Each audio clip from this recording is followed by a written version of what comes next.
नमस्कार दोस्तों, मैं संदीप कुमार कौशिक आप सभी का आपके अपने कार्यक्रम एस्ट्रोनोमोलॉजी 456 में हार्दिक स्वागत करता हूं। दोस्तों, आज हम बात करने जा रहे हैं वृषभ राशि की अप्रैल 2024 में कैसे रहेंगे। ये इनका लग्न चार्ट है जो आपके सामने है। ठीक है दोस्तों, इनके जो ग्रह के स्वामी हैं वो 11वें भाव में बैठे हुए हैं। सबसे अच्छी बात यह है, लेकिन दिक्कत इन्हें आएगी 25 अप्रैल के बाद। दोस्तों, सबसे पहली बात यह है कि प्रथम भाव जो इनका बन रहा है यानी कि स्वयं का, तो यहाँ पे इन्हें कोई ऐसी ज़्यादा दिक्कतों की जो है सामना नहीं करना पड़ेगा। थोड़ा सा इन लोगों को जो ध्यान रखने वाली चीज़ है वो ये है दोस्तों कि अपने आप पर थोड़ा सा ध्यान दें, अपनी चीज़ों पे ध्यान दें। आत्ममंथन जो करते हैं व्यक्ति, उस पे ध्यान दें। यहाँ पे कुछ आप लोगों को सीखना पड़ेगा, तभी थोड़ा सा आप लोग यहाँ से आगे निकल पाएंगे। वृषभ राशि जो है, शुक्र है इनके देवता, और इन पे माँ लक्ष्मी जी की वैसे विशेष कृपा बनी रहती है। इनके लिए वैसे 25 अप्रैल तक का समय बहुत ही शुभ रहने वाला है। इसके बाद करते हैं दूसरे भाव की। दूसरा भाव जो है इनका एक तरीके से खाली पड़ा है, लेकिन कोई इसमें ज़्यादा दिक्कतों का सामना नहीं करना पड़ेगा। यानी कि परिवार के साथ इनके रिश्ते जो है बिल्कुल सामान्य रूप से चलते रहेंगे। थोड़ी बहुत जो खटपट हो सकती है वो इनके मामा के साथ थोड़ी सी खटपट नज़र आ सकती है यहाँ पर। ठीक है ना, उसके अलावा ऐसी कोई दिक्कत नहीं है। मतलब परिवार में आप सबको साथ लेके चलने की यहाँ पे कोशिश करते हुए नज़र आएंगे, और साथ ही साथ जो है अपने जो सपोर्ट मिलती है घर से, वो आपको यहाँ पे थोड़ी सी ज़्यादा देखने को मिलेगी। यानी कि परिवार की तरफ से आप लोगों को बहुत ज़्यादा सपोर्ट यहाँ पे मिलती हुई दिख रही है। इसके बाद तीसरे भाव की बात करते हैं। पराक्रम का भाव होता है ये, ठीक है ना। तो कोई ऐसा विशेष नहीं है, भाई बहनों के साथ रिश्ते आप लोगों के सामान्य रहेंगे। कोई ज़्यादा उतार चढ़ाव भरी बातें नहीं है। थोड़ा सा अपनी जो बहन है छोटी, उसके साथ थोड़ा सा मधुर संबंध आपको बनाए रखने हैं यहाँ पर। इसके बाद चतुर्थ भाव की बात करते हैं दोस्तों। चतुर्थ भाव में शनि और मंगल दोनों की दृष्टि आप देख ही रहे हैं दोस्तों यहाँ पे। तो यहाँ पर जब इन दोनों की दृष्टि पड़ती है तो देखो, है तो दोनों अपोजिट ही, ठीक है ना, लेकिन यहाँ पे कई फायदे आप लोगों को मिल जाते हैं। मंगल जो है भूमि का कारक होता है, और शनि जो है आपको निरंतर प्रयास करने के लिए तरफ अग्रसर करता है। यानी कि शनि का यहाँ पे चतुर्थ भाव को देखना का मतलब यह है कि लंबे समय से आप शायद किसी चीज़ की भूमि की अगर प्रतीक्षा कर रहे थे, यानी मकान बनवाने की सोच रहे थे या ज़मीन खरीदने की सोच रहे थे, तो वो यहाँ पे मिलता हुआ आप लोगों को दिखाई देगा इन दोनों के कारण। दोस्तों, मंगल जो है थोड़ा सा आपको मालूम है कि अग्नि तत्व वाला ग्रह है, तो इस वजह से मंगल के लिए ये चतुर्थ भाव को देखना थोड़ा सा दिक्कत भरा हो सकता है। लेकिन इतनी दिक्कत की बात इसलिए नहीं क्योंकि साथ में शनि है। शनि जो है काफ़ी चीज़ें जो है संभाल लेता है, जिससे आप लोगों को दिक्कतों का कम सामना करना पड़ता है दोस्तों, इसके बाद बात करते हैं आपके पंचम भाव की। पंचम भाव में केतु बैठा हुआ है। यहाँ पे आपको शिक्षा के जो रास्ते हैं वहाँ पे थोड़ी सी अड़चने पैदा कर देता है कभी कभी, क्योंकि ये थोड़ा सा निरंतर प्रयास का होता है कारक। एक तरीके से केतु की बहुत सारी खूबियाँ हैं, अच्छाइयाँ हैं, लेकिन कुछ बुराई भी है कि कई भावों में जाके ये थोड़ी सी दिक्कतें पैदा करते हैं। जैसे पढ़ाई के विषय में ये दूसरों को थोड़ी सी दिक्कतें इसलिए देता है कि केतु जो है रिसर्च का कारक होता है। यानी कि निरंतर प्रयास का, किसी भी चीज़ में कोई चीज़ आपको नहीं मिल रही है तो उसके लिए प्रयास करता रहेगा, लेकिन जिस भाव में होगा अगर उसका मोह पालेगा, यानी कि शिक्षा के प्रति मोह पालेगा, तो यहाँ पे इसको दिक्कत आ सकती है पढ़ाई में। दूसरी, यहाँ पे आप देख ही रहो, राहु, सूर्य और शुक्र तीनों की दृष्टि है।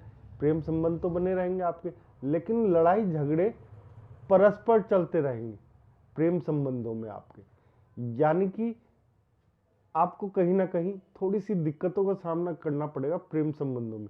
और आपने देखा ही है यहाँ पे जो सूर्य है, सूर्य के लिए तो अच्छा है, लेकिन राहु जब पंचम भाव को देखता है तो एकदम से चीजें करने की सोचता है, लेकिन इन दोनों का जो प्रभाव होता है थोड़ा सा अलग टाइप का हो जाता है, यानी कि माइंड को जो है ना, आपके प्रयासों को सफल होने की बजाय इधर उधर डाइवर्ट कर देता है राहु।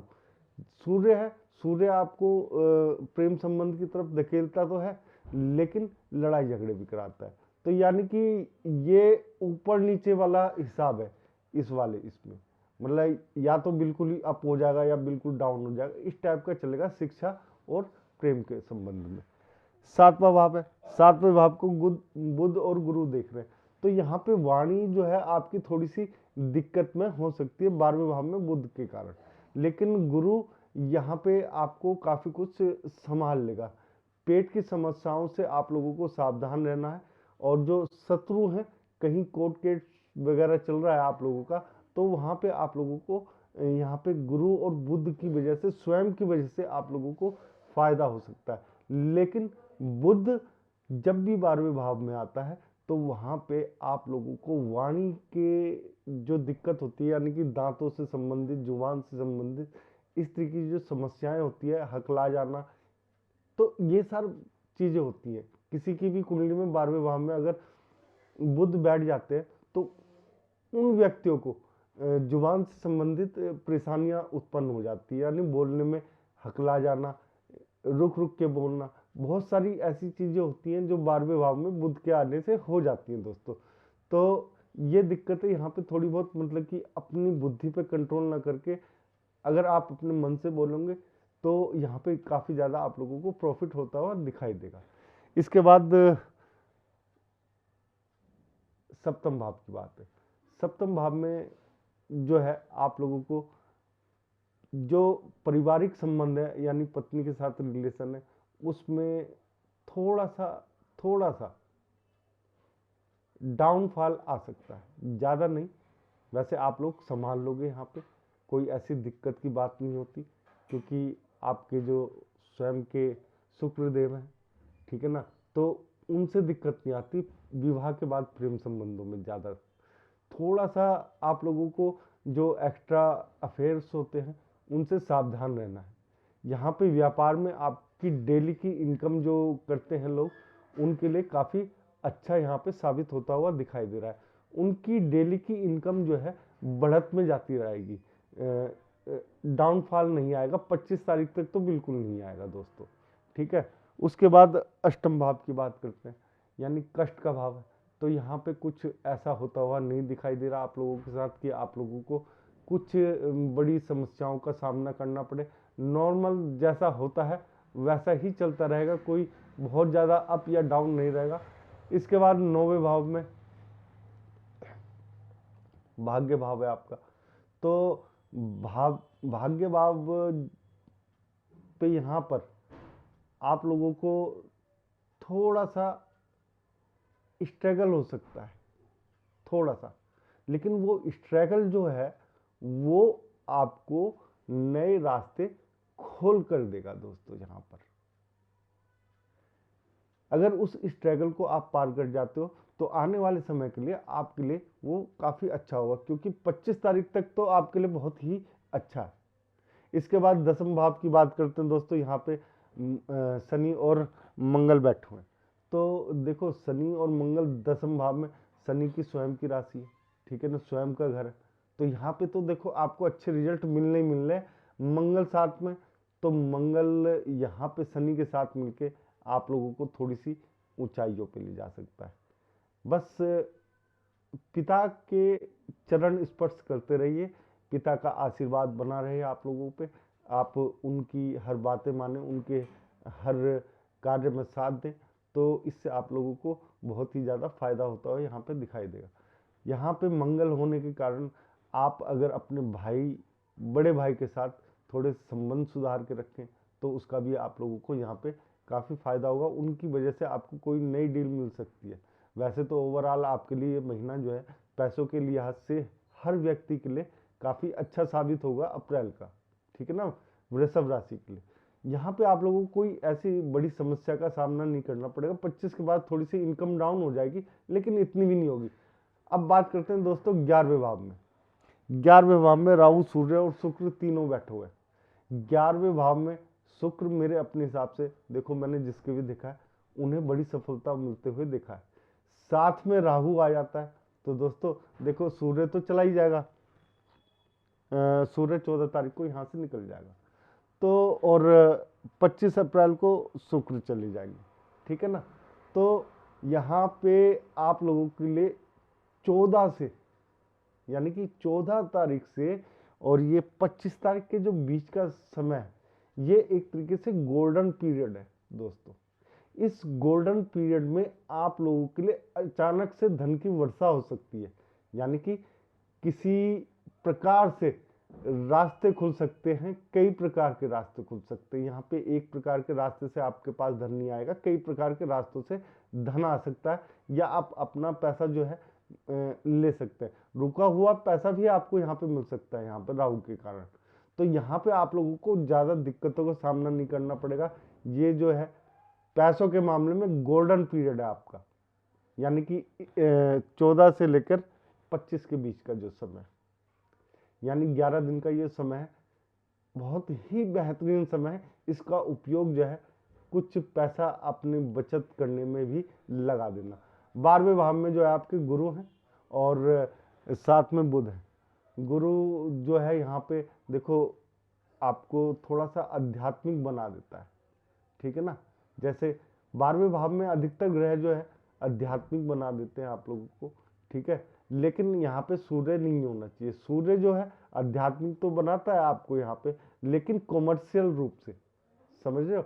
सूर्य जो है कॉमर्शियल कर देता है, और भी कई ग्रह हैं जो आपको यहाँ से भटका देते हैं, लेकिन यहाँ पे फिलहाल हम इन्हीं की बात कर रहे हैं दोस्तों, ठीक है ना, गुरु और बुध की। तो बुध के बारे में मैंने बताया था 12वें भाव में आपको वाणी से संबंधित समस्याएं जो होती हैं वो पैदा हो जाती हैं, यहाँ पे दांतों की समस्याएं हो जाती हैं। गुरु जो है आपको अध्यात्म के क्षेत्र में ले तो जाएंगे, लेकिन आप वहाँ पे अपनी बुद्धि का इस्तेमाल करेंगे। उस बुद्धि को आपको इतना इस्तेमाल करने की यहाँ पे जरूरत नहीं है। व्यय का भाव है, यानी कि गुरु का जो ज्ञान है, फालतू में आप लोगों को किसी को ज्ञान नहीं देना है कि हाँ भाई ऐसे करना है। इस समय आपको अपने ऊपर ध्यान देना है फिलहाल के लिए, इस माह अगर अपने ऊपर ध्यान देंगे तो आप आगे बढ़ सकते हैं, क्योंकि गुरु यहाँ पे ज्ञान देने वाला बन जाता है 12वें भाव में आके, यानी कि व्यय करता है अपनी बुद्धि का, विद्या का जो भी होता है व्यय कर देता है। तो यहाँ पे आप लोगों को उस चीज से बचना है, ठीक है ना। फालतू में ज्ञान नहीं देना। किसी को जरूरत है वो आपसे पूछ रहा आके तो उसे बता देना, लेकिन फालतू का ज्ञान देने की कोई जरूरत नहीं है। यहाँ पे आपको उस चीज का घाटा हो सकता है, यानी कि लोग जो है उस चीज को आपको मजाक में ले जा सकते हैं, ठीक है ना दोस्तों।